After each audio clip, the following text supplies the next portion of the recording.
Hello mga ka-farmers, magandang araw po sa inyo lahat. Nandito po tayo sa Kado Farm Mini Farm Plant and Nursery. Nandito po tayo. And then para i-share sa inyo ang performance nitong ating apple mango. Ang apple mango po ay pinopropagate po namin na triple root. At i-share po namin sa inyo ang advantage at disadvantage po nito. At makikita po natin ang performance niya sa ngayon ay medyo productive na. Ito po ay 4 years na. Then matagal na, mga 2 years na rin po siya mag-start mamunga. At ito po ang sistema ng propagation na ginawa po namin. Ito po ay triple root. Ito po ang isa, dalawa, tatlo.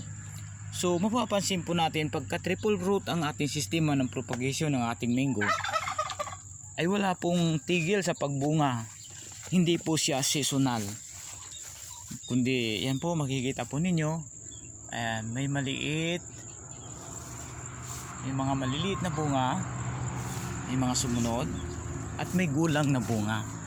Yan po ang triple root system of propagation na ginawa po namin dito sa puno ng mangga namin dito sa Kado Farm Mini Farm Plant and Nursery. So isang napakagandang sistema na makikita po natin dito sa Kado Farm.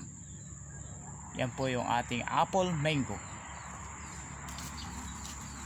Continuous po ang bunga at hindi po seasonal.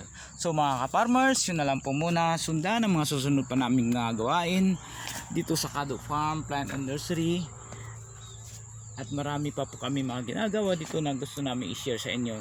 Maraming salamat po. Please like, share and follow sa ating YouTube channel at sa ating Facebook account. Maraming pong salamat at magandang araw po sa inyo lahat.